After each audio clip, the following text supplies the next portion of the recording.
Hey everyone, how's it going? All right.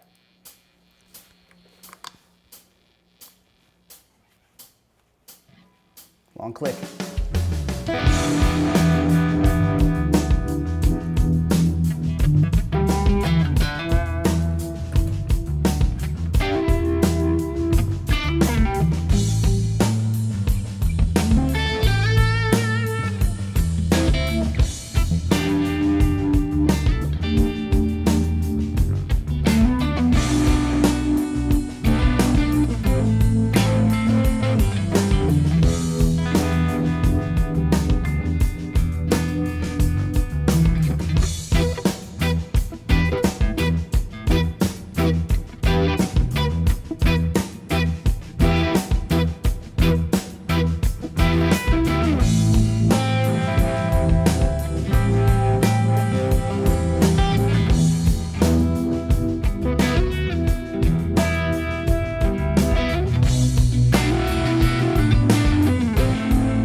What's up, everyone? All right, a little fade out there. Let me know if there's any, my stream seems a little weird today, up and down on the stream rate. It sounds kind of crude, but thanks everybody for being here today. We are going to be talking about order of effects. So I'm going to be clicking around a bunch of windows here today. First of all, I do have an effects course called the Guitar Effects Survival Guide. It's a little older than TrueFire. I look a little younger. But all the things that I talk about are strictly applicable to this right away. Same idea of where the order of effects go, and that is on sale for 40% off until April 30th. If you go through my website, and the link is below there, and of course Phil has put that in the live feed as well. Also, I have a gig if you are in New York City on April 29th at 6 o'clock at the Bitter End. If you are interested in going to that gig, you can see the link as well on my website, Jeff-McErlain.com. And all my TrueFire courses are 20% off through my website. But right now we have the Guitar Effects Survival Guide on sale for 40% off. Okay, so today I'm going to talk about, order of effects. I get asked about this all the time. And I thought it would be a great time to use my Fractal FM3 because we can move things around in real time as opposed to me, plugging in and out cables. So let's take a look over here. The first thing here is we have a fractal sort of, nobody gets scared, nobody gets scared. Right, so here we have basically an amp setup, or how the things would look. So if you look over here, this is my chain. And this is exactly how my pedal board would look. So let's just go to that page. So it's just the input and output. I've got a looper in here because it's fun. Here's my amplifier, here's my cabinet, and here's my delay, and here's my reverb. But what I want to talk about today is we're going to hear how these things sound when I move them about, okay? So the first thing I have right now, let's just turn off some stuff. And I'm going to turn off my reverb and delay. So I want to hear a dry cabinet. We want to hear right now where delay sounds the best. So here's a dry kind of guitar sound, a little buzzy. I'm using a Marshall style amp. So first thing people want to know, so if the distortion is coming from my amplifier, right? What's super important is where I put that delay or the reverb in context of the amp. Now, if I'm running a distorted amp, we're going to talk about two things. If I'm running a clean amp or if I'm running a distorted amp. Usually for me, the last thing in the chain is going to be reverb, right? Because that is going to be adding space and air to the sound of your guitar signal, right? So in an amplifier, the reverb, I'm going to ignore those things, and the reverb is at the end of your amplifier, right? So you have your power tubes, then there's the reverb. So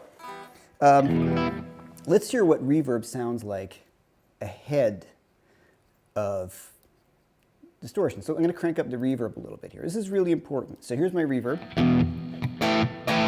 right? So if I move that over here, let's take a listen to what that's going to sound like before my distortion.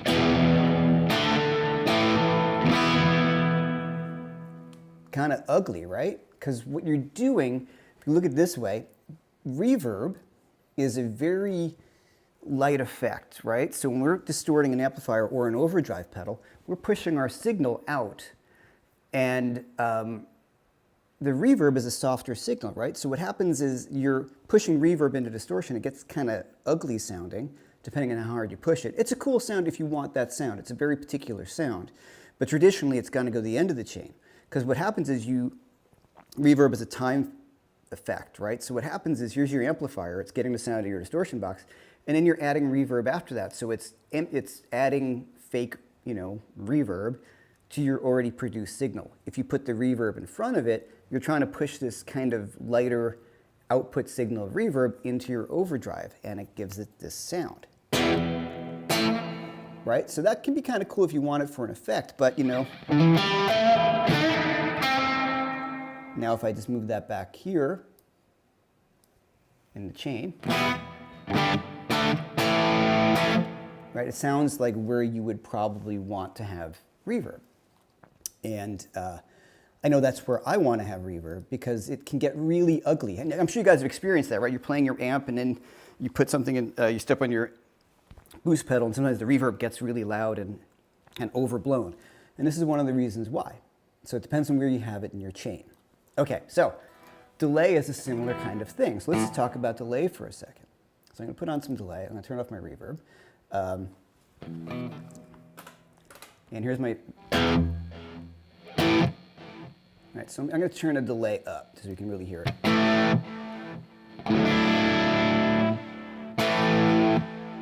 So it's the same thing with delay because it's putting out this delayed signal, which is not as strong as your initial guitar signal. So it sounds great here. Right? because it's repeating your already distorted guitar sound. If I move it to the front of the amplifier, or the guitar overdrive pedal,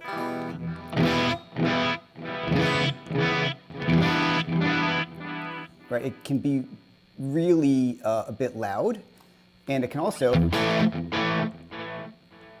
it starts to repeat a clean guitar sound more, because as the signal comes out of the delay pedal and it's softer as it fades away, you're getting more of a clean guitar sound. So it can sound kind of cluttered, and it can sound a bit brash. And if you listen to early recordings, like say when Jimmy Page would run a delay into an amp, or you hear that sound, or Eddie would run a delay into the front of an amp, but he'd use a very short slapback delay, so it doesn't get this big long thing. If you want something like a David Gilmour effect, the delay definitely comes after, because you get that note ringing out, right? And it rings out more. So if I turn that up, so we can a little more like a David Gilmour thing.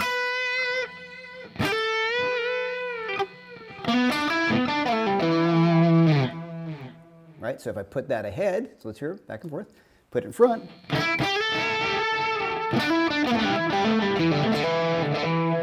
See what happens? And even if I turn it down, the delay effect, it just doesn't sound as good. So it kind of steps on top of everything. Once again, if we hear it on the other side, so it's after the guitar signal, it's right after the amplifier. You have to turn that signal up again. Right? That's really where we're used to hearing a delay.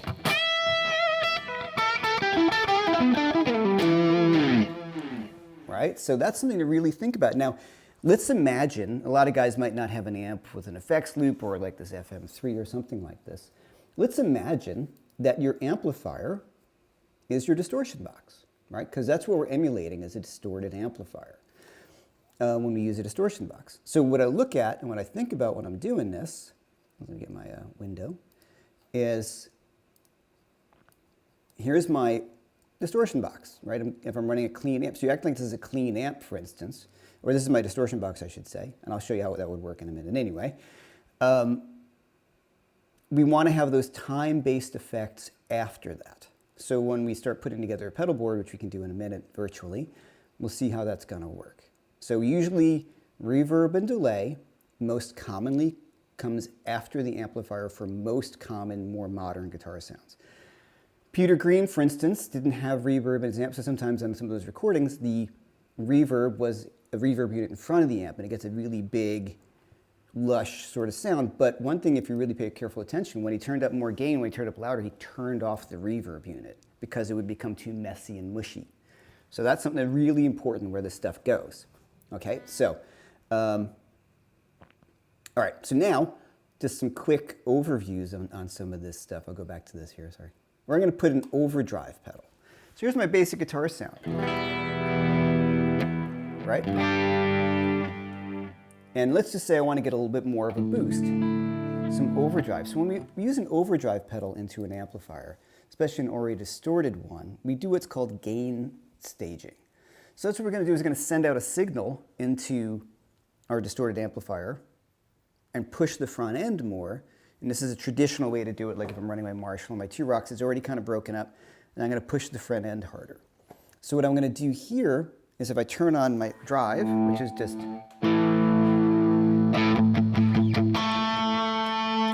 without, and then with.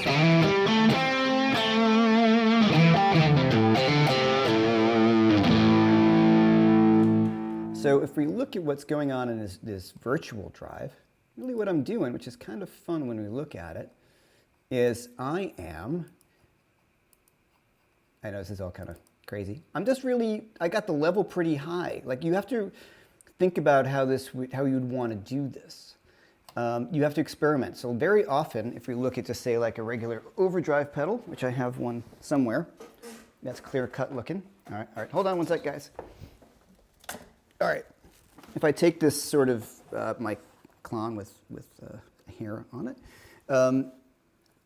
I can boost up the clean volume and I can turn down the gain, right? So I just get a clean boost out of this, or I can dial in gain, and there's my tone. They're not named on here, of course. But that's an important thing to think about. If you want just more of something, a little bit more gain, I'm going to push up the volume on the pedal. So let's just see what that sounds like in a virtual way. And we're going to go back to this picture. Hopefully this is all making sense, guys. So I have a micro boost on. It's pretty clean, but let's just mess with this. Watch. I'm going to turn the drive down. Turn it off for a sec. So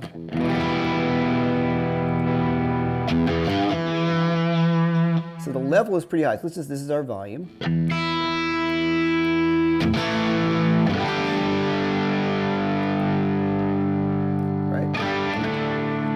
So now if I want to get more gain, maybe a little more definite, a little more.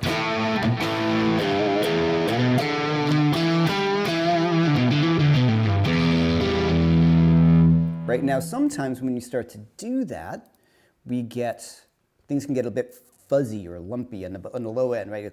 Because we're really pushing the front end of the amp. So that's when your tone knob comes into play. So if I go back over here, and I can just turn up the tone knob a little bit. Sorry. See how it kind of starts to tighten up? That low end, even on the neck pick, if I bring the tone down. So it's like a pre-EQ. See, what a big difference, even just turning up the tone a little bit, right? So those are things that you want to think about. So on something like, this is a clon, or any kind of overdrive, there's a tone knob. And it's really important that you start to work with that tone knob because it can get really flubby, right? You're pushing some gain, you're pushing the front end of your amp, and what we end up doing is adding pre-EQ, and it's pre-EQ is super important when you're talking about gain because it will fine-tune your sound, right? So when Eddie was using his Marshall, a lot of times he would have his EQ pedal and he would set it like this, like an upside down smiley face, where he's pushing all these mids.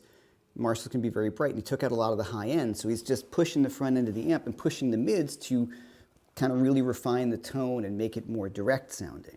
So these are really, really important things that you have to I can't tell you what's right or wrong. You just have to keep on messing with it and see what works best for you, because your amp's going to be different, what kind of guitar you're using. So this is one of those things that we talked about a number of times. Sorry, you're looking at that page the whole time. I was showing you a picture and I wasn't on there. Sorry. Okay, once again, guys. I'm trying to lock a lot of windows. Sorry about that, guys. Okay, here, I was talking about Eddie. He would do this kind of EQ thing. Sorry, I got like 4 different windows I have to switch between, so sorry about that. All right, so here's the Eddie sort of thing where he would push down the EQ and really push a lot of the mids. This is an exaggeration. But by doing that, it would really tighten up the guitar sound. You wouldn't get some of the flubbier tones. So that pre-EQ section, and an overdrive pedal, most of them have a tone knob on it, and that's part of the pre-EQ. So I would put those sort of right in the front of your amplifier. So generally speaking, what we've talked about now is time-based effects like reverb and delay go on after your overdrive, right? They come at the end of your chain, and the drive unit comes a little earlier if you're getting overdrive from an amplifier. So we can talk about, so like I said, let's imagine our amplifier right here is a clean amplifier, right? Imagine that this is clean. And I'm trying to get this right on the screen. There we go. All right, sorry guys. Yeah, we're gonna imagine that this is our amplifier and it's a clean amplifier, and we're gonna run a distorted pedal into it. So if you go down the chain here, I'm not really getting the arrow, but you guys hopefully are following along. So it just says I'll just keep it on this window. It seems to be easier. So now let's say I want to add in a modulation effect, right? So I have a univibe on. I was in the early recording, I had a univibe.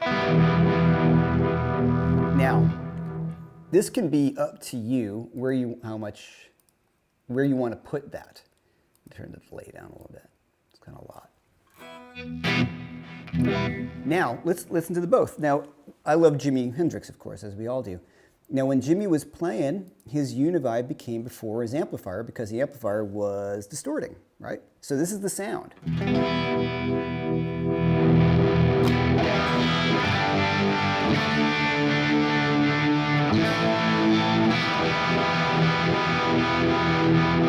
Now let's hear that same pedal, but we're going to throw it at the back end on the other side. Let's hear how that sounds.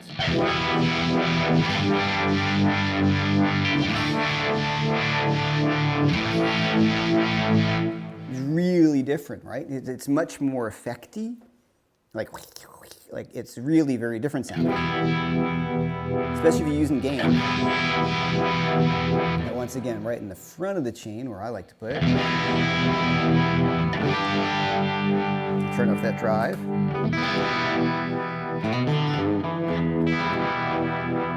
Right?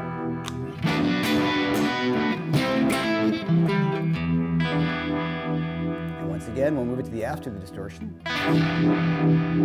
Less noticeable there, but it's still more effective. So when we start kicking in some more drive, to me the effect takes over and becomes too prevalent. So I move it over here, and that's where the classic univibe spot will go. So that's something to think about. So once again, time delay-based effects like reverb and delay go at the end of your chain most commonly. Other people didn't necessarily do that, but the most common way to do it is after your overdrive.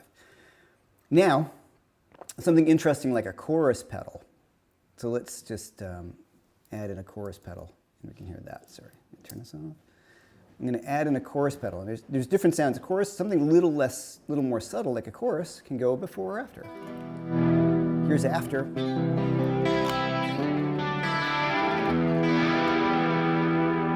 Right? Sounds pretty cool. A little more almost 80s sounding, especially when I'm playing a clean tone. Relatively clean. Right? Now, if I put the chorus in the front, it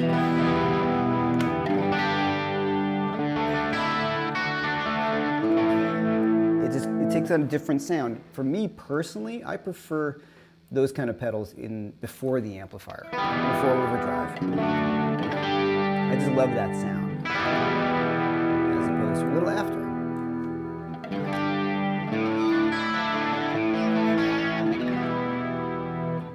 Now, that, like I said, that's up to you, but because it's a sound, and you make that decision as to what sound you want. So if I'm going to put out my pedal board and I'm running into a clean amplifier, right, I am going to most likely I'm always going to put the overdrives in the front, and I'll just show you on my pedal board. Hold on. That I'm kind of putting together, kind of switched it up a little bit, so let me just get a full shot of me. Hey, all right, so I got a lot of stuff on here right now. I'm kind of messing around, still putting it together. So I got a gig coming up, and I'm trying to cover all my songs. So this is the order. I'm running from here. This is my in, this is the out. So I'm using a clean amplifier, and the reason I say, well, I got these T-Rocks and Marshalls. Why am I running clean? I find at a gig in New York City, sometimes it's just easier for me to play through a clean amp and use pedals for overdrive, and that way I can have complete control over my volume. You never know, like if it's a bunch of rehearsals and I know the places really well that you're playing, sometimes I'll use amp distortion. Some of my songs use delay and reverb as part of the songs, so I need to have those sounding as best as they can. The T-Rock has an effects loop. I don't want to deal with effects loops. The reason why is then you're running like cables from the front of the stage to the back of the stage, and it's not really what I want to do. So using mainly a clean amp, or maybe it's a little breakup in the amp. So I'm plugging in here. Here's my tuner. And I go into my Octavia, then into my Univibe, and I've got, why does he have 3 overdrives? Because they sound good, and I end up stacking them just like we talked about. This is this Vemoram, the Shanks thing here. That's sort of my main overdrive that I leave on. That could be like on all the time unless it's a really, really clean tune. And I just tune my volume down on my guitar.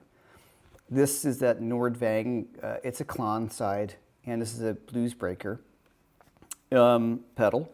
And this I just got from Mario Gladio. He sent me this single one, which is a great pedal. I had the double one, he sent me the single one, which I really, really like. So I put it on my board because I wanted to get used to using it.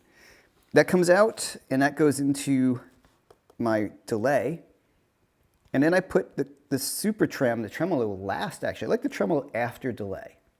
Just because in an amplifier, that's where it would be too, right? If you're running this all into a clean amp, tremolo's in the power section, so this is gonna be last. So I think it sounds the coolest to me. And then I have a boost pedal at the end, and the boost pedal is having two functions. One, it functions as a buffer, so it keeps the signal strong. So I've got a buffer here as well. So I've got two buffers, two really good buffers, and that's so I can run longer cables. And also, if I'm running a clean amp and I set a boost, I can change my solo volume, right?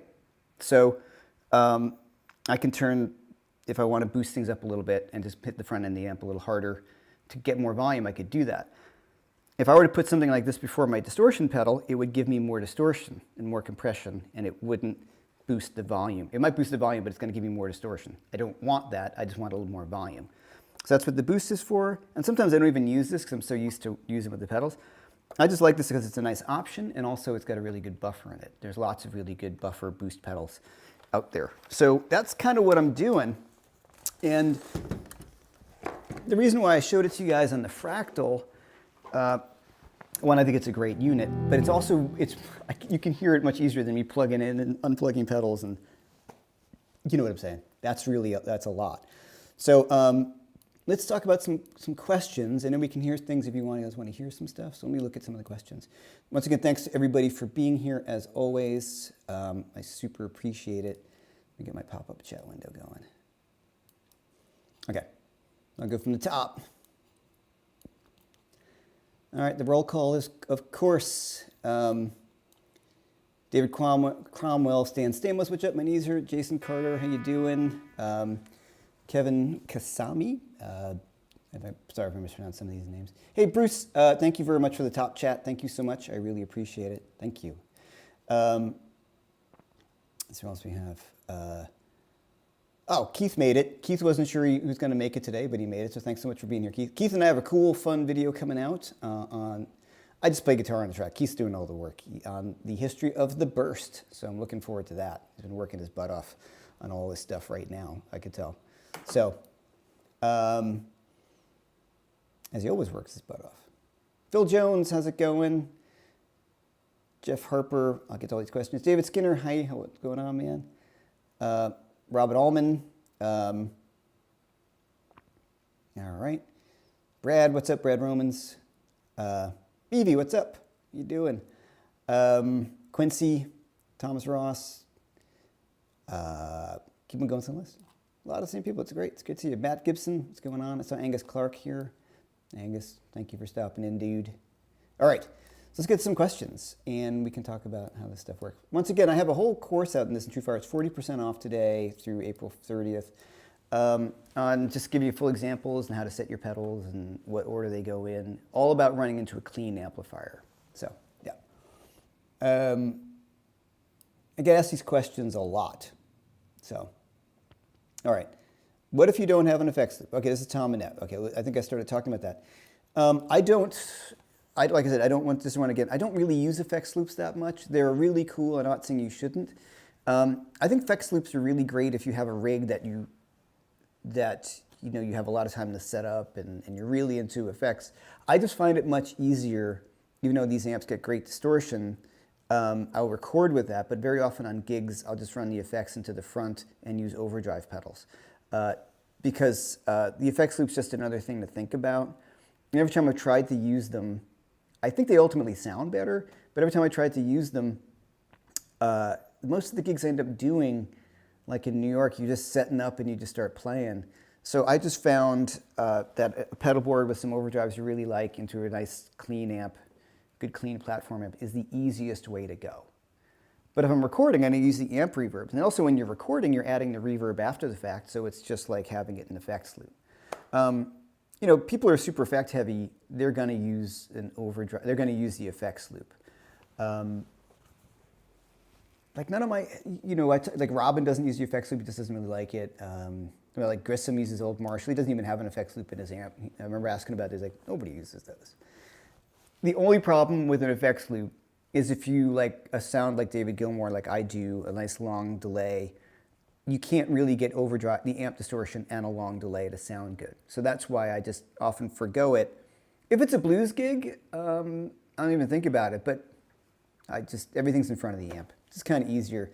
But if I want a really long, clean delay, like I said, like Gilmore, I'm going to play into a clean amplifier. And that seems to just be the easiest way to do it. So what I look for in an amp is the one that sounds really good, clean, and takes pedals well. All right. Okay, this is Jeff Harper. How would you order them for, say, a combo? Not all of us have a head and cab. Well, okay, the head and cab, just think about the head and the cab and the combo as the same thing. I'm not putting anything between my head and my cabinet. I'm just running into a clean amp right now, or I'm pretending that I'm running into a clean amp. So if I plugged everything in to a clean amp, which I could, like I said, I'm emulating right now, the overdrive is coming from the amp, from the pedals, and the amp is running clean. And most of the amps I like will have, except for the Marshalls, have reverb in it. And that's another thing. So if you don't have an amp that has reverb in it, like a Marshall can get a great clean tone, I might add reverb.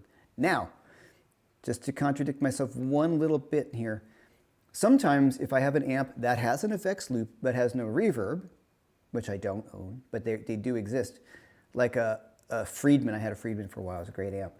Sometimes I just put reverb in the effects loop and just leave it on the whole time. You know, just a touch of reverb, which I like depending on the gig. So that's what I would do very often. Okay, hopefully that answered that question. All right. You know, and there's no right or wrong as to how you set up your pedals. It's just what sounds good to you, right? There's really no, you can't do this because you'll know. Like I said, with the effects, the modulation effects, just experiment. Some people like them pre-overdrive, some people like them post. I seem to like them pre because that's what Van Halen did, that's what Randy Rhoads did, that's what Ritchie Blackmore did. You know what I mean? All those guys that are just running into the front end of a Marshall effects loop didn't really exist yet.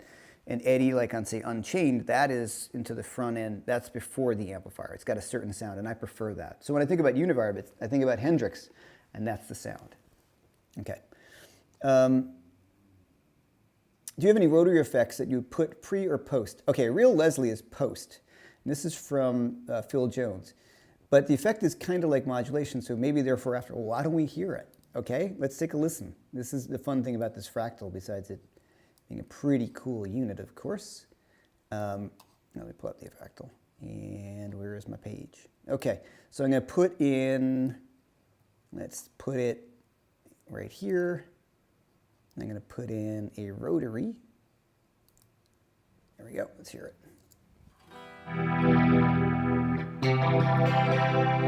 Right?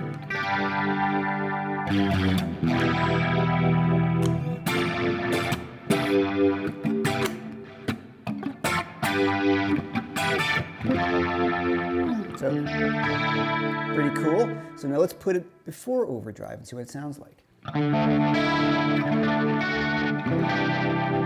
It's cool, but it doesn't sound as good, right? So to me, I like the sound of a rotary after overdrive. So if I had a rotary pedal, because you think about it, it's emulating, what's making the sound is the Doppler. If you guys don't know, some of you guys, what a Leslie cabinet is, literally a speaker that spins around, and it's just the Doppler effect.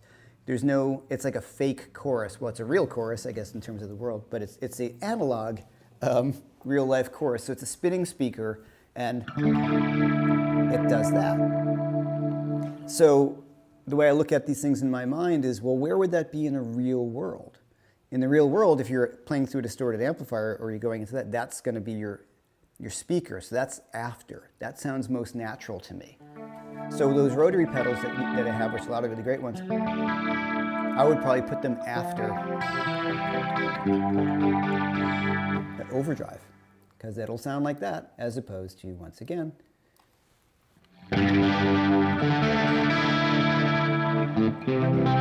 I mean, you could go in and you could start to address or how, like, turn down the mix and all these things like that. I kind of go with where it's supposed to go.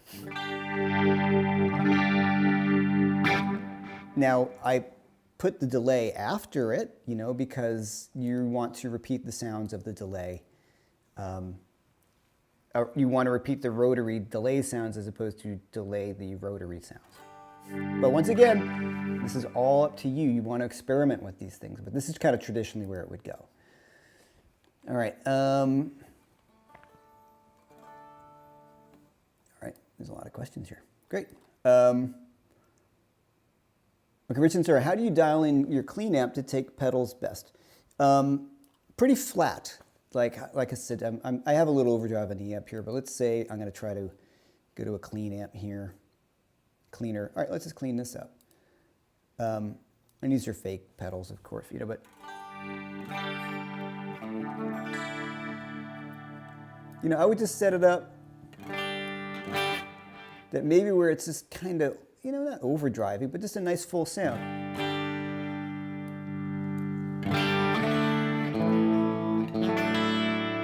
Like that, right? Let's turn my delay down a little bit. And then when I put on an overdrive pedal, let's just choose one over here. X-Effect's pretty cool things, guys. Pretty cool. That's it. I put a delay here. I don't want to do that. I want to put in a drive. Okay. So I can choose all these different drives that come up. Blah blah blah. Let's just try it.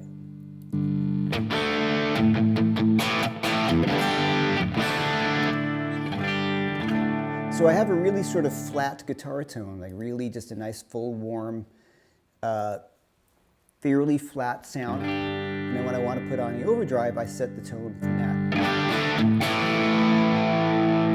So I can turn it, like, you know, make it a little brighter.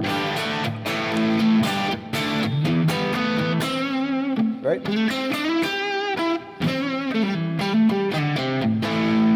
Okay, now, I hope you guys can, this is, you know, seeing this here. So let's just pretend. Here is my, I'm going to put my drive pedal here. Here's my clean amp. Sorry, clean. Drive. Now I put the boost in front on gain staging, put the boost in front of my drive pedal.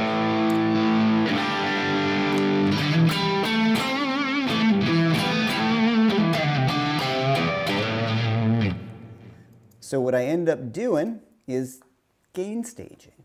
And what happened there was, you know, my overdrive pedal was pretending the overdrive pedal is an overdriven amplifier like I did earlier, and I could put another pedal in front of that, like a boost pedal, like, you know, the Klon or a blues driver or anything, and you put the two on top of each other. So here's without. Now I maybe leave that on the whole time. So I roll my volume back for like a bluesy rock gig. Then I go turn up. And then I'm going to turn on my drive.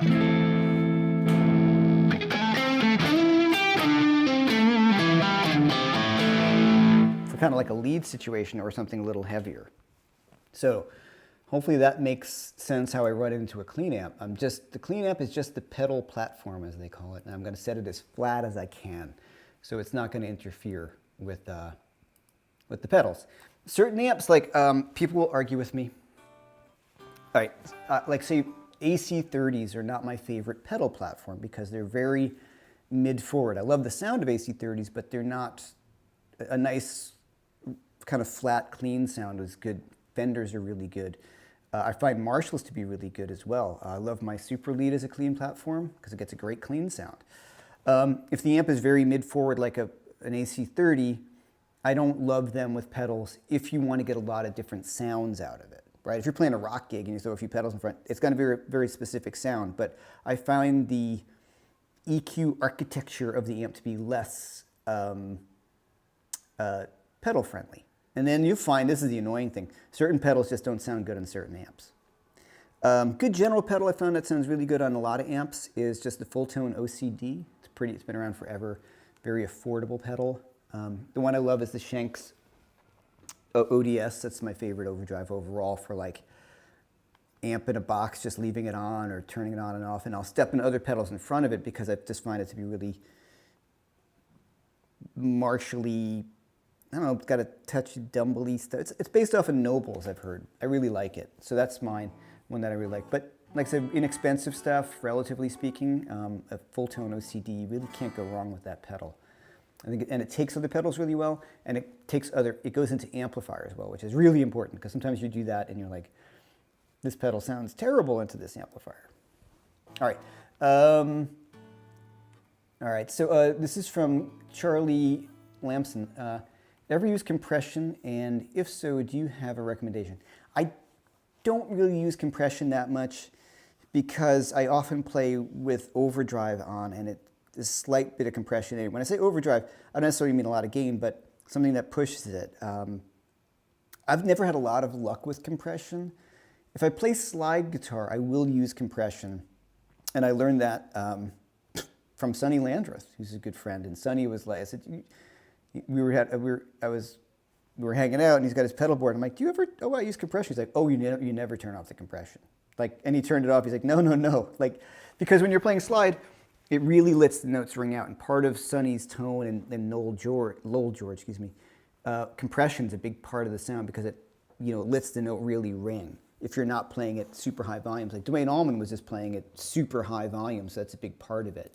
But it's important that I've always had a problem figuring out compression myself. Okay, so I wish I could. You can put it before or after overdrive. That's up to you. So I would mess around with that. I wish I could have a more definitive answer. It's one of those pedals, every time I get one, I put it on my pedal board, and then I end up taking it off because it makes me crazy. I just kind of worked around it using overdrives and boosts.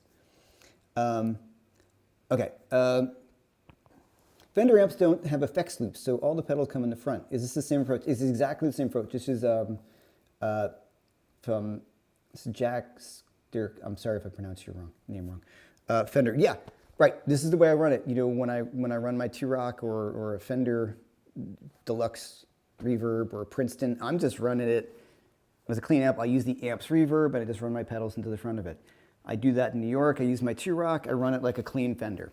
It's got a great clean sound, and it's got beautiful reverb, and I'm ready to go. So yes, this is exactly what I'm talking about. Will there be a stream for the Bitter End show? No, not as far as I know. They don't have that lined up yet, but it is something I'm talking to them about, so I do want to work out a stream because there's a lot of people who have been asking, and I think it'd be great because we have a lot of people from around the country and around the world, which I'm so grateful for watching. They don't have that really set up, and it's my first gig back. So I'm like, do I want to stream that out to the world? I would have to be in charge of doing that, and there's a lot of things I have to take care of. I hate being in charge of all that stuff on a gig. You know what I'm trying to say. If they had it dialed in and ready to go, I would say absolutely. But if it's up to me to make it happen, along with rehearsing everybody and getting the gig together and then making sure the place is full, because they're selling tables and not individual seats. So I'm lining up friends who all want to sit together. So it's a lot of work. So that's a long answer around it. We will not be streaming this one as far as I know. But hopefully the next gig, they said they're trying to get that in order, and I would like to stream that. All right. Thank you for asking. I would love for everybody to check it out. Tom Annette, I think Matt Scofield has a second deep loop delay that he runs into the loop because yes. Matt sometimes has just a deep loop delay in the loop because he has a quick slap back. And he leaves it on all the time because it's almost just like a little bit of reverb or an ambient effect that he likes. He'll put it in the reverb on the amp in the effects loop if he has one, which he does in the classic reverb signature. And that's what I was saying before. Sometimes if I can have an effect that I'm never going to turn off, I will put that maybe in the effects loop. Okay. This is Alessandro. So no need of a send return amp. I'm not sure what you mean. In other words, like a effect send and return on an amplifier. Those are cool. If like I said before, if you're getting really into using effects and you really want to be, there's only two ways to do it. Working out your effects loop with like a send and return and getting that really well done, or running a clean amp and using your pedals in front. Running your clean amp and your pedals in front is what David Gilmour does. He uses the big high watt, tons of clean headroom, and he plugs all his pedals into the front. That's how that works out. If not, you're running everything into effects loops. And in the 80s, lots of guys started doing that a lot. And, you listen to those recordings now and you're like, oof, that sounds kind of terrible. Like guitar sounds sound really terrible. in my opinion, of course. All right, looking for questions? Can I say more about your gain stacking experiments? Sure. Hey Jeff, Sons of Sound. I usually just experiment. Here's the way I always run it. Like I said here, I've got the picture of the fractal again. Into the clean amp of my amplifier, clean input of my amplifier, and I will, that might be for, if it's a nice full clean sound. If not, I might just turn on my drive, turn my volume down, which is something I will probably almost always do.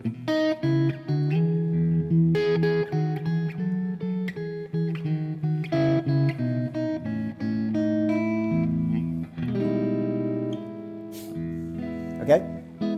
And then if I want to get a little bit more overdrive, once again, I'll turn on the other drive. So I'll turn up my volume.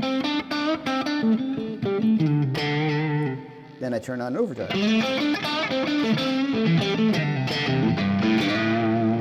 So I'll just, on this first overdrive, the overdrive that's working as the boost, I very often run it more clean. Maybe a little bit of, here's the interesting thing, guys, you have to experiment with as well. When Eric Johnson does this, he actually has the volume pretty low on his tube driver and he has the gain more up. So it's a lot of experimenting for the sound that you want to get. If you run a clean boost into the front of an overdrive pedal, you will get a volume boost. Sometimes you want that, sometimes you don't. And how you avoid the volume boost is you just turn down the gain and turn down the volume and turn up the gain a little bit, but then you have to start to experiment with your EQ. The thing I will say about that for sure is that you really, really, really need to practice, if you're going to do this on a gig, practice with your amp at a volume. And this is one of the reasons why I just have a pedal board, because for New York, sometimes you go to a gig and if you don't have your amp, I just use what's there.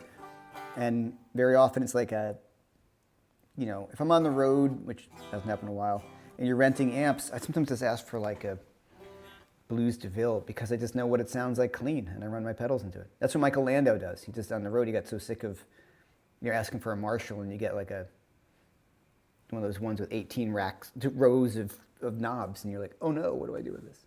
All right.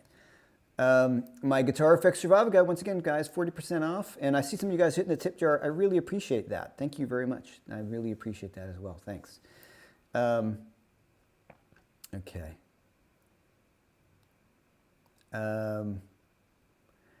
Angus Clark, you ever run a stereo rig on stage? Did Angus answer that? Is he still here? I can answer that question for him. No. Stereo is cool. If you could do it. I don't have somebody to move 2 amps for me. So all these things come down to really practical. Like, I'm not moving 2 amps.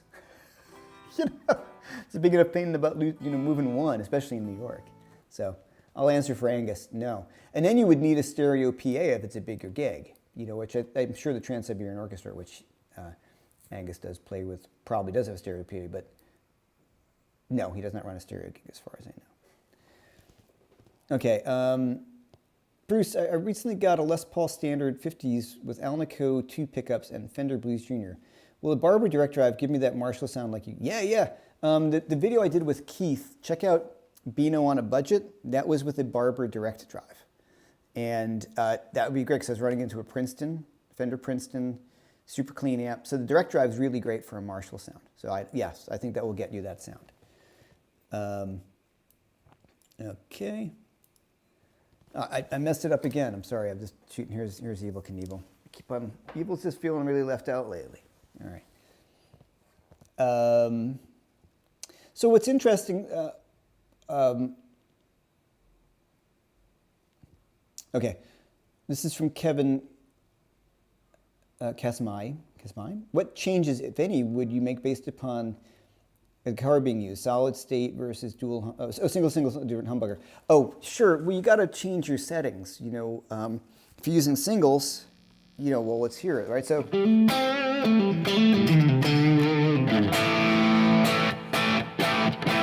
Right? And then if I just go over to humbucker, you're going to get a big difference in sound. So if you do something that's a little hotter, like the Grissom,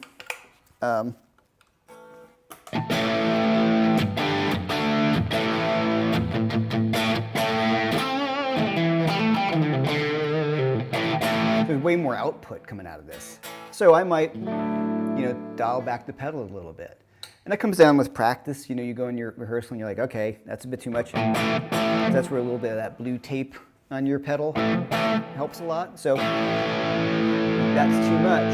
So I'm going to take that overdrive pedal here and just turn down my drive to where it cleans up. Glad to.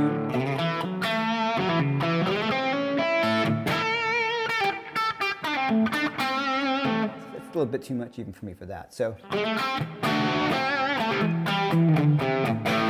then I can, if I want the boost,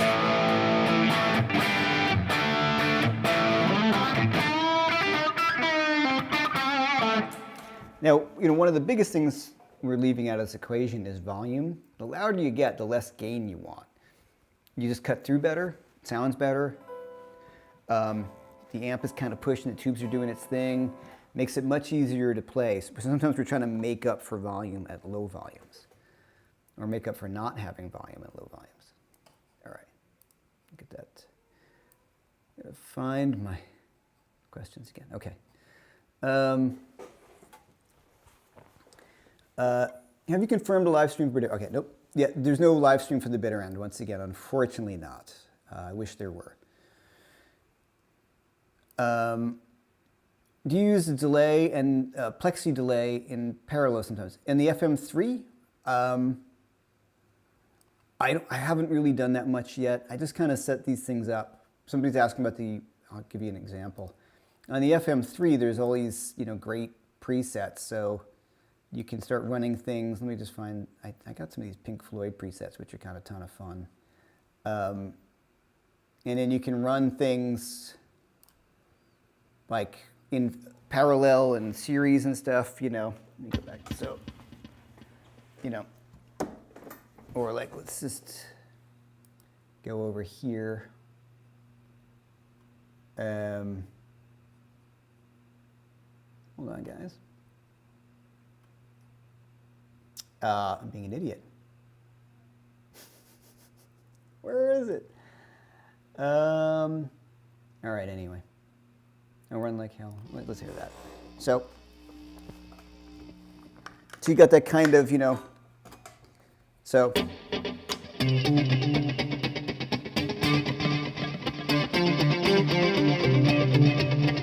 Right, that kind of sound. Maybe I guess you have another brick in the wall sort of sound. It's here somewhere. I'm being a little thick because I'm going live here, and it's all improvised at the moment. Oh, there we go.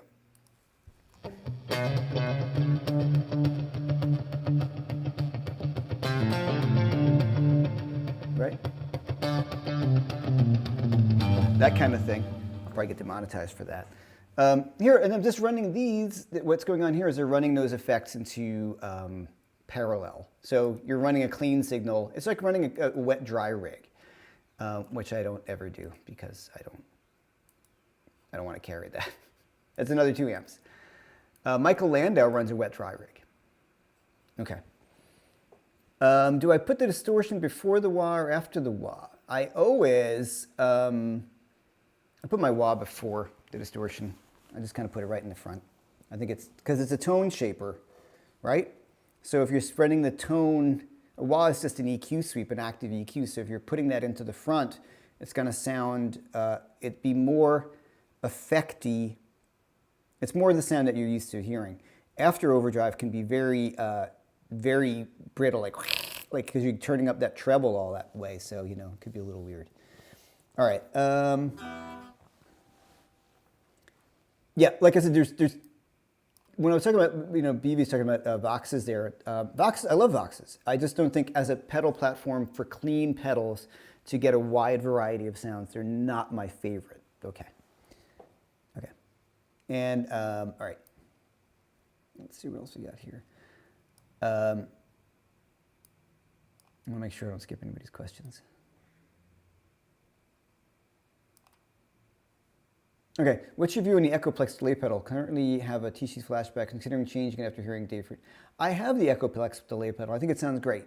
My favorite one, though, is the Strymon that I've had forever, the Strymon El Capistan. I love that one.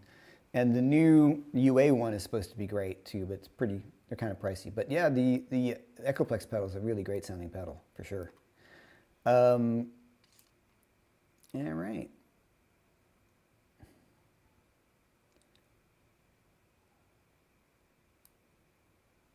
I'm running through here, okay. On the ODS, is your bass and saturation set all the way down, or where do you set it? Out of the box. I haven't touched any of it. There's these two little knobs. I haven't moved anything. It just seems to kind of work well with the Strat. I've not noticed it to be too bass heavy for me. I just set the amp around it then. Yeah. So I haven't really messed with it too much in that sense.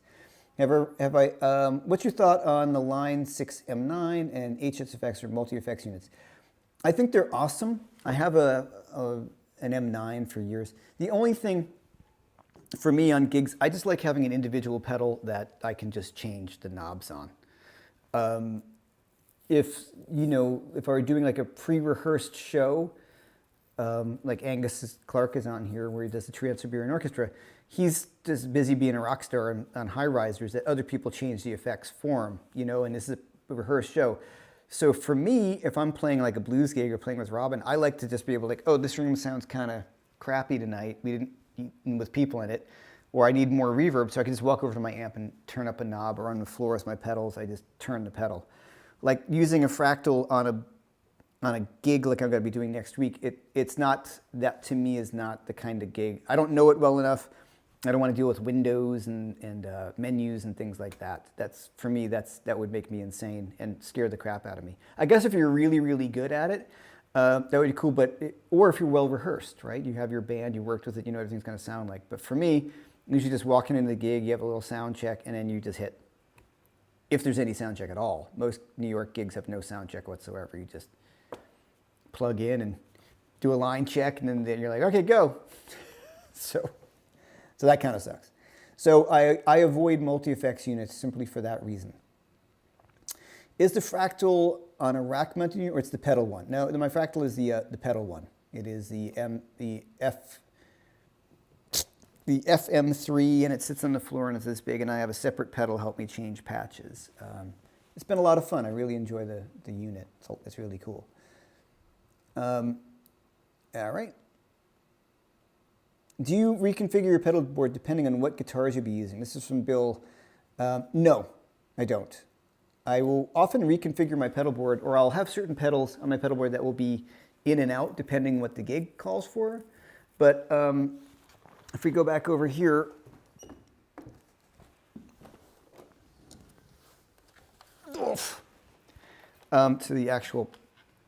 to my pedal board,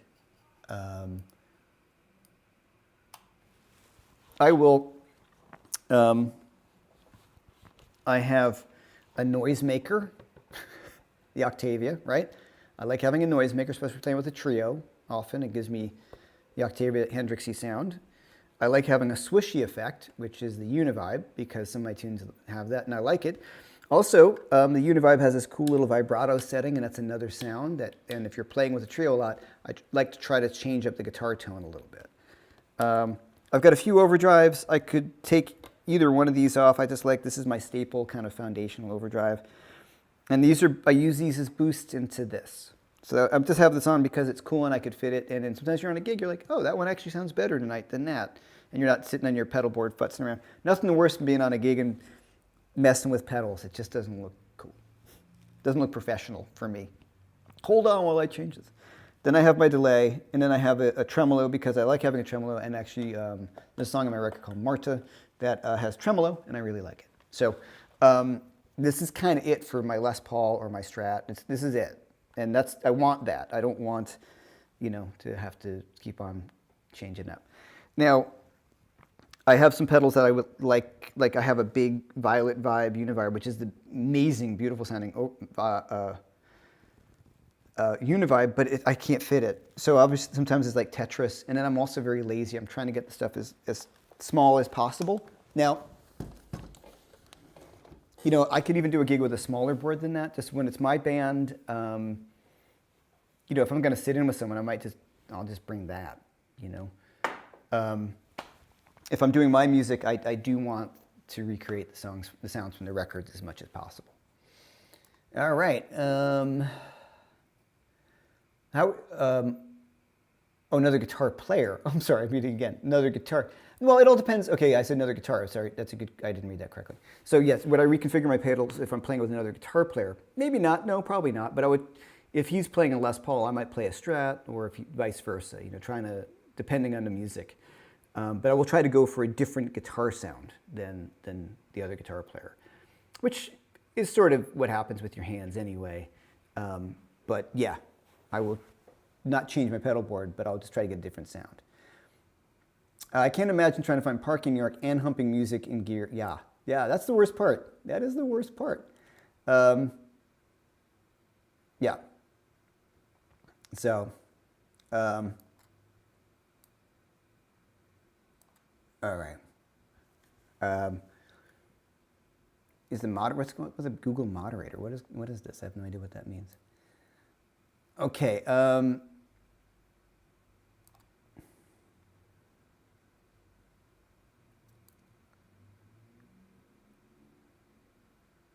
Okay. All right.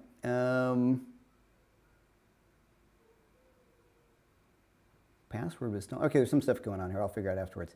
Okay, Steve Moore, thanks so much. What pedals do you typically use on a live gig? That's just that overdrive to boost my pedals. I will use some sort of swishy effect for some certain songs. But for me, if I'm just going to walk into a gig, I like having delay a little bit because I like the sound of it, and an overdrive pedal. That's kind of the main thing I kind of look for, you know?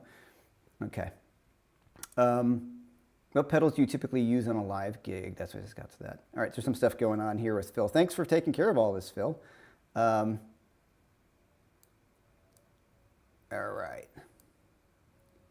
Do you take pictures of your pedals where you set them? No, not usually. Oftentimes I just some all sorts of stuff going on here. I think we've been hacked a little bit. All right, I have to change my password immediately. Wow. All right. I'm going to probably have to close this down because it seems like Phil is getting deleted from stuff. So, and Google keeps deleting your sale items. I don't know why that is, which is weird. Okay, well, we'll see what it's going to do. So I don't know why Google would be doing that because we've done it for years and everybody does it. So something's weird going on. Anyway, those are, I don't usually take pictures of the stuff just because I kind of know where they are, or I might put a little bit of tape, you know, like blue tape, like painter's tape, and put on there, put a little line, and it's pictures. I never end up just tape because the pictures, then I have to remember to look at the picture. Anyway, all right. Well, thanks, guys. I appreciate everybody coming here. Something weird's going on, so I might as well just jump out of here. Bill, 1949. Thank you so much for the top chat. I really appreciate that as well. Thanks for everybody being here. I appreciate it. Once again, all my courses are on sale. You take the link below, and if you check out my website, Jeff-McErlain.com, and my Guitar Effects Survival Guide is 40% off right now through April 30th, excuse me. And if you're in New York City, the Bitter End gig on Thursday, April 29th at 6 p.m., nice and early. And yeah, thanks everybody. Thanks everybody. Hit the tip jar. Thanks everybody for being here. And we'll see what's going on with this crazy moderator thing going on over here. All right, guys. I appreciate it. Thanks to Phil for hanging in there and dealing with all this. And hopefully you guys had fun with this, and hopefully it was instructional. So, all right. Have a great day. See you guys. Thanks. Bye.